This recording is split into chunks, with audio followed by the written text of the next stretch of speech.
ஆத்ம நமஸ்தே to all. இந்த tarot ரீடிங்கில் உங்களுடைய ரிலேஷன்ஷிப்பில் இனி என்னென்ன மாற்றங்கள் வரப்போகுது. ரொம்ப நாளாகவே இந்த ரிலேஷன்ஷிப்புக்காக நீங்கள் வெயிட் பண்ணிக்கிட்டே இருக்கீங்க. அவங்கக்கிட்ட இருந்து கால் வராதா அல்லது மெசேஜ் வராதா, உங்களுக்கு ஏற்ற மாதிரி ஏதாவது ஒரு பாசிட்டிவான சைன் கிடைக்காதா அப்படின்னு உங்களுக்கு ஏதாவது ஒரு பாசிட்டிவ் சைன் கிடைக்குமா இல்லையா, இதை பற்றியெல்லாம் டீட்டெயில்டாக இந்த ரீடிங்கில் நம்ம தெரிஞ்சுக்க போகிறோம். இந்த கார்டு எனர்ஜி கூட கனெக்ட் ஆகிறதுக்காக யாருக்காக இந்த ரீடிங்கை பார்க்குறீங்களோ அந்த பர்சனை மனசில் நினச்சிட்டு கமெண்டில் 1111 இந்த ஏஞ்சல் நம்பரை டைப் பண்ணுங்கள். இந்த கார்டு எனர்ஜி கூட கனெக்ட் ஆகிருவீங்க. நம்ம சேனலுக்கு நீங்கள் இதான் ஃபஸ்ட் டைம் வரீங்கன்னா மறக்காமல் சப்ஸ்கிரைப் பண்ணிக்கோங்க. பக்கத்தில் இருக்கக்கூடிய பெல் பட்டனையும் கிளிக் பண்ணிக்கோங்க. அப்போ தான் நான் போடக்கூடிய வீடியோஸ் எல்லாமே உடனுக்குடன் உங்களுக்கு நோட்டிஃபிகேஷனில் வந்துக்கிட்டே இருக்கும். உங்களுக்கு எங்கிட்ட பர்சனலாக கிளாஸஸ் எடுத்துக்கணும் அல்லது உங்களுக்கு பர்சனல் டேரோ ரைடிங் தேவைப்பட்டுச்சுன்னா இன்ஸ்டா அல்லது மெயிலில் காண்டாக்ட் பண்ணுங்கள். டீட்டெயில்ஸ் எல்லாமே உங்களுக்கு வீடியோ ஸ்க்ரீனில் வந்திருக்கும், செக் பண்ணிக்கோங்க. இப்போது இந்த ரீடிங்கில் நம்ம போகலாம். உங்களுடைய ரிலேஷன்ஷிப்பில் இப்போ இருக்க சிச்சுவேஷன் எப்படின்னு பார்க்குறப்ப எல்லாமே உங்களுக்கு எதிர்மறையாக தான் இருக்குது. சரியா? இப்போ நீங்கள் கொஞ்சம் எச்சரிக்கையாக தான் நீங்கள் இருக்கணும். ஏன்னா இந்த ரிலேஷன்ஷிப்புனாலேயே உங்களுக்கு சில சிக்கல்கள் வரும், துரோகம், அதே மாதிரி மற்றவங்க உங்ககிட்ட வேறு விதமாக நடந்துப்பாங்க. நல்லா பழகின நபர்களே பார்த்திங்கன்னா உங்களுக்கு வஞ்சகம் பண்ணிட்டு போயிருப்பாங்க. அதே மாதிரி உங்கள் நபர் திசை மாறி போயிருப்பாங்க. இந்த மாதிரி எல்லாமே இந்த ரிலேஷன்ஷிப்பில் நடந்திருக்கு. சரியா? நீங்கள் எதிர்பார்த்துருக்கவே மாட்டீங்க மிகப்பெரிய துரோகம். அதே மாதிரி நிறைய பொய் சொல்லியிருக்காங்க உங்ககிட்ட இந்த நபர். அதே மாதிரி உங்களை ஏமாற்றிக்கிட்டு தான் இருந்திருக்காங்க. சரியா? இந்த ரிலேஷன்ஷிப்பில் சூழ்ச்சிகள் அதிகமாக இருந்திருக்கு. இந்த நபர் சடனாக மாறுறதுக்கான காரணம் பார்த்தீங்கன்னா வீட்டில் ஓகே சொல்லியிருக்க மாட்டாங்க. உங்கள் ரிலேஷன்ஷிப்பில் சிலருக்கு ஓகே சொல்லிவிட்டு அடுத்த வேணான்னு சொல்லியிருப்பாங்க. இந்த மாதிரியான நிறைய பிரச்சனைகள் நீங்கள் சந்திச்சிருக்கீங்க. இந்த நபருக்கு உங்கள் மேலே அந்த காதல் இருந்தா இல்லையா அப்படின்னு பார்க்குறப்போ அந்த காதல் உண்மைதான். சரியா? ஆனால் பிரச்சனைகள் வர வர உங்கள் நபரால் எதையுமே சமாளிக்க முடியலை. சரியா? அந்த சிக்கலை தீர்க்கிறதுக்காக தான் உங்ககிட்ட பேசாமல் இருக்காங்க. அதே மாதிரி இப்போ நீங்கள் என்னத்தான் உங்கள் நபர் வேணான்னு இருந்தாலுமே ஏதாவது ஒரு வழியில் அவங்கள காண்டாக்ட் பண்ணணும், அந்த ஒரு மனநிலையில் தான் நீங்கள் இருக்கீங்க. உங்களுக்கே தெரியுது. அதாவது உங்கள் நபருடைய மனசை மாற்றினதே மற்றவங்க தான், மற்றவங்களால தான் இந்த மாதிரிலாம் பேசியிருக்காங்க அப்படின்னு. இந்த ரிலேஷன்ஷிப்பில் பார்த்திங்கன்னா ஒரு பெண் தான் உங்களுக்கு போட்டியாக இருந்திருக்காங்க. இந்த ரிலேஷன்ஷிப்பில் அதிகமான துரோகத்தை நீங்கள் சந்தித்ததுனால இப்போ உங்களுக்கு எப்படி இருக்குன்னா உணர்ச்சி ரீதியான ஒரு ஏமாற்றம் கிடச்சிருச்சு அப்படின்னு தான் நீங்கள் நினைக்கிறீங்க. அது மட்டும் இல்லாமல் இப்போ என்னென்னா உங்களுக்கு மன வலி அதிகமாக இருக்குது. உங்கள் நபர்கிட்ட உங்களுக்கு பேசணுன்னு ஆசைகள் அதிகமாக இருக்குது. ஏதாவது ஒரு மேஜிக் மிராக்கிள் நடக்காதா அப்படின்னு தான் இப்போ நீங்கள் ஆசைப்பட்டுட்ருக்கீங்க. அதே மாதிரி எப்போவுமே தனியாக இருந்தாலும் மனசு உங்களுக்கு அமைதியாக இல்லாமல் இருக்குது. அதாவது ஏதோ ஒரு நெருடல். அது மட்டும் இல்லாமல் இந்த வாழ்க்கை இப்போ நான் எதுக்காக வாழ்கிறேன், யாருக்காக வாழ்கிறேன், என்னுடைய வாழ்க்கையில் என்னத்தான் பர்பஸ் எனக்காக இருக்குது, இந்த மாதிரியான ஒரு குழப்பம் கொஞ்ச நாளாகவே இப்போ உங்களுக்கு ரீசெண்டாக ஏற்பட்டிருக்கு.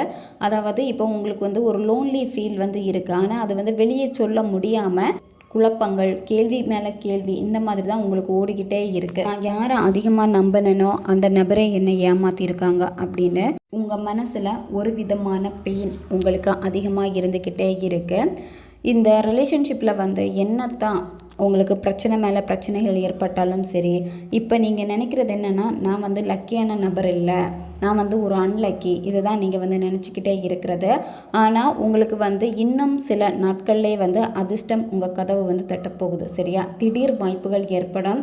அதே மாதிரி உங்களுடைய வாழ்க்கையில் ஒரு சின்ன சந்தோஷம் ஏற்பட போகுது. உங்களுடைய வாழ்க்கையில் கொஞ்ச நாளாகவே சிரிப்பை நீங்கள் தவறியிருப்பீங்க. அதாவது பொய்யான சிரிப்பு தான் சிரிச்சிருப்பீங்க. போலியாக நடிக்க வந்திருக்காது. அமைதியாக இருப்பீங்க. இழந்த அந்த சிரிப்பு திரும்ப வரணும்னு ஆசைப்பட்றீங்க. இப்போ சிரிக்கக்கூட முடியலை, போலியாக இருக்கிற மாதிரியே உங்களுக்கு இருக்குது. இந்த மாதிரி தான் இருக்கீங்க.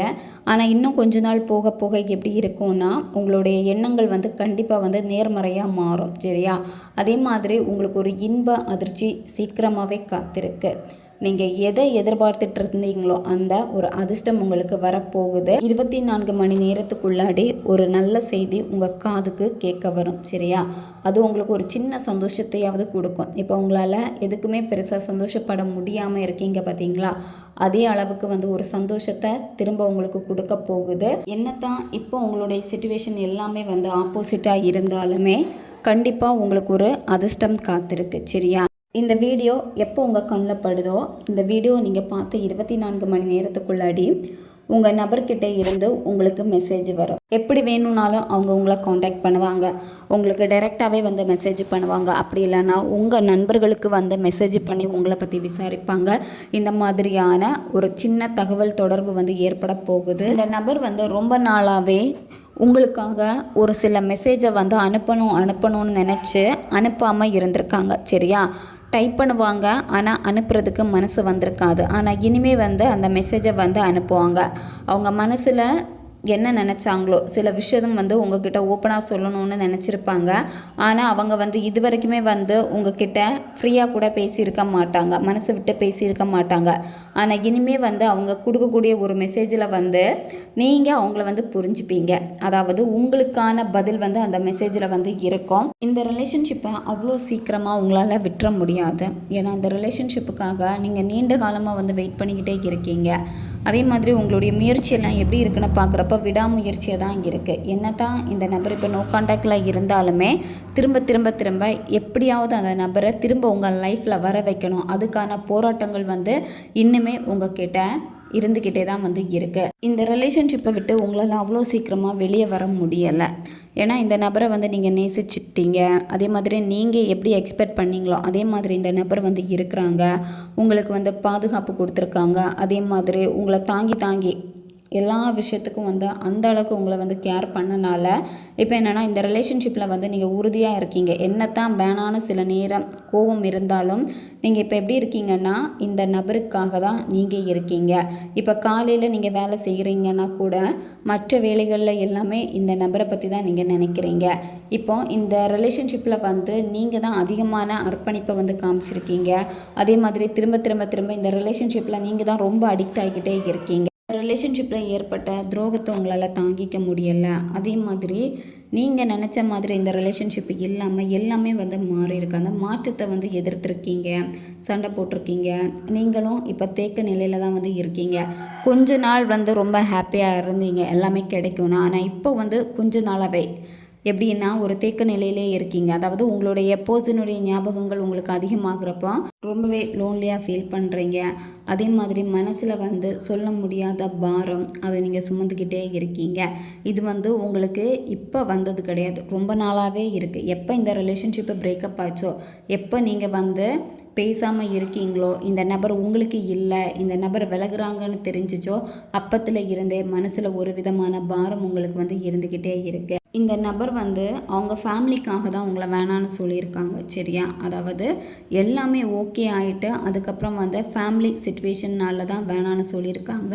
ஒரு சிலருக்கு பார்க்குறப்போ உங்கள் நபர் வேலைக்காக வெளியூர் போயிருக்காங்க, அங்கேயே ஸ்டே பண்ணியிருப்பாங்க. அந்த இடத்துல உங்கள் நபருடைய பிஹேவியர் எல்லாமே மாறி இருக்கும். உங்களுக்கு சரியாக கால் பண்ணுறதில்ல, மெசேஜ் பண்ணுறதில்ல, உங்களை வேணான்னு சொல்லியிருப்பாங்க. இந்த மாதிரி அங்கேயே ஸ்டே பண்ணியிருப்பாங்க. ஊருக்கு நீங்கள் கூப்பிட்டா கூட வரமாட்டாங்க. இந்த மாதிரி இருக்கும். அதே மாதிரி உங்கள் நபர் ஒரே இடத்துல தங்காமல் அடுத்தடுத்த இடத்துக்கு போகிற மாதிரி இருக்கும், வேலை சம்மந்தப்பட்ட விஷயங்களாம். அதனால் உங்கள் ரிலேஷன்ஷிப் பிரிஞ்சிருக்கும். இப்போ என்னென்னா நீங்கள் இந்த ரிலேஷன்ஷிப்பை திரும்ப எடுத்துக்கணும். எப்படியாவது 2 பேருக்கு இடையில் இருக்கக்கூடிய அந்த லவ்வை சமநிலைப்படுத்தணும். நீங்கள் இப்போ கூட அதுக்கான முயற்சிகள் எடுத்துக்கிட்டே இருக்கீங்க. இந்த ரிலேஷன்ஷிப்பில் உங்கள் நபர் மறக்க முடியாத வலிகளை கொடுத்துட்டு போயிருக்காங்க. அந்த வலிகளை எப்படியாவது மறக்கணும் அப்படின்னு இப்போ நீங்கள் என்ன பண்ணிகிட்ருக்கீங்கன்னா இதே மாதிரியான பெயின் அவங்களுக்கும் வரணும், அப்போந்தான் என்னுடைய அருமை அவங்களுக்கு புரியும் அப்படின்னு நினைக்கிறீங்க. சில நேரம் உங்களுக்கு அவங்க மேலே கோபம் இருந்தாலுமே இப்போ கூட அவங்க திரும்ப வந்தால் அவங்கள ஏற்றுக்கொள்ளக்கூடிய ஒரு மனநிலையில் தான் நீங்கள் இருக்கீங்க. உங்களுடைய மனசு எப்படி இருக்குன்னா இப்போவும் ஒரு திறந்த மனசாக தான் இருக்குது. உங்கள் நபருடைய மனசு வந்து இப்போ எப்படி இருக்குன்னு பார்க்குறப்ப வெற்றிடமாக தான் வந்து இருக்குது சரியா. அதாவது உங்கள் நபருக்கு வந்து இப்போ அமைதி வேணும், நிம்மதி வேணும், அதுதான் அவங்க வந்து நினைக்கிறது. அதே மாதிரி அவங்க மனசில் வந்து இப்போ யாருக்குமே அவங்க வந்து பெருசாக இடம் கொடுக்கவே இல்லை சரியா. அவங்க எல்லார்கிட்டேயும் பேசுகிற மாதிரி தெரிஞ்சாலுமே இந்த பர்சன் வந்து இப்போ எந்த ஒரு சீரியஸ் ரிலேஷன்ஷிப்லேயும் வந்து கிடையாது சரியா. திரும்ப இந்த நபரை வந்து நீங்கள் சந்திப்பீங்களா அப்படின்னு பார்க்குறப்ப வந்து கண்டிப்பாக சந்திப்பீங்க. ஏதாவது ஒரு ஃபங்க்ஷனில் வச்சு உங்கள் நபரை மீட் பண்ணுவீங்க.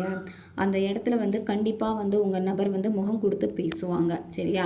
அந்த இடத்துல வந்து கொஞ்சம் கொஞ்சமாக பேசுகிறப்போ அதுக்கப்புறமா வந்து உங்கள் நபரை மனசு மாறி உங்ககிட்ட வந்து பேசிடுவாங்க. உங்கள் நபர் வந்து மற்றவங்க கிட்ட எல்லாமே உங்களை பற்றி தவறாக எதுவுமே வந்து பேசலை சரியா. உங்களுக்குன்னு ஒரு நல்ல பேரை தான் வந்து கொடுத்துருக்காங்க. மற்றவங்க ஏதாவது உங்களை பற்றி சொன்னால் கூட உங்கள் நபர் வந்து அது எதையுமே பெருசாக வந்து கண்டுக்க மாட்டேங்கிறாங்க. ஏன்னா இந்த நபருக்கு வந்து நீங்கள் யாருன்னு தெரியும். அது மட்டும் இல்லாமல் இந்த ரிலேஷன்ஷிப்புக்காக வந்து நீங்கள் எவ்வளோ கஷ்டப்பட்டீங்க அப்படிங்கிறதும் உங்கள் நபருக்கு நல்லாவே தெரியும் சரியா. ரொம்ப நாளாகவே நீங்கள் எதிர்பார்த்து காத்துட்ருப்பீங்க இவங்களை வந்து மீட் பண்ணணுன்னு. நிறைய வாட்டி டைம் இல்லை இந்த மாதிரியெல்லாம் சொல்லியிருப்பாங்க. ஆனால் இனிமேல் வந்து தடைப்பட்ட அந்த சந்திப்பு திரும்ப வந்து ஏற்படும். பிரபஞ்சம் கண்டிப்பாக வந்து இந்த நபரை உங்கள் வாழ்க்கையில் திரும்ப மீட் பண்ண வைப்பாங்க. அதே மாதிரி இப்போ இந்த நபர் வந்து விலகி இருக்கிறாங்க. ஆனால் இனி கொஞ்சம் கொஞ்சமாக உங்ககிட்ட நெருங்கி வருவாங்க. இந்த ரிலேஷன்ஷிப்பில் ஒரு தீர்வு வேணும்னு நீங்கள் வெயிட் பண்ணிகிட்ருக்கீங்க. கண்டிப்பாக அந்த தீர்வு உங்களுக்கு கிடைக்கும். இந்த ரிலேஷன்ஷிப் வந்து திரும்ப சேரும். ரீயூனியன் வந்து பாசிபிள் தான். அதே மாதிரி உங்கள் நபர் வந்து இந்த ரிலேஷன்ஷிப்பில் வந்து இனிமேல் உறுதியாக வந்து இருப்பாங்க. ஏன்னா அவங்களுடைய மனசுக்கு பிடிச்ச ஒரு நபர் நீங்கள் தான். இந்த ரிலேஷன்ஷிப்புக்காக மூடப்பட்ட கதவுகள் எல்லாமே இனிமேல் வந்து திறக்க போகுது. அதே மாதிரி இந்த பர்சனை நினச்சி வந்து நிறைய கேள்விகள் உங்களுக்குள்ளாடி இருந்திருக்கும். அதனுடைய பதில்கள் உங்களுக்கு வந்து கிடைக்க போகுது. உங்கள் ரிலேஷன்ஷிப்பில் இருக்கக்கூடிய தடைகள் விலகும். அதே மாதிரி உங்கள் நபர் வந்து ஒரு குழப்பத்திலே இருந்துட்டு வேணான்னு சொல்லிட்டு போயிருப்பாங்க. ஆனால் இனிமேல் என்னென்னா ஒரு முடிவெடுத்துட்டு தான் உங்ககிட்ட வருவாங்க. நீங்கள் வேணும்னு தான் வருவாங்க சரியா. இப்போ இருக்கக்கூடிய பிரச்சனைக்கான தீர்வை தான் உங்கள் நபர் தேடிக்கிட்டே இருக்காங்க. உங்கள் நபரை பற்றின சில விஷயங்கள் எல்லாமே மற்றவங்கள் மூலமாக இனிமேல் நீங்கள் தெரிஞ்சுப்பீங்க. அதிலே ஒரு நம்பிக்கை உங்களுக்கு கிடைக்கும். இப்போது நீங்கள் வந்து ஹீல் ஆகணும். ஏன்னா உங்கள் மனசு வந்து அமைதி இல்லாமல் வந்து இருக்குது.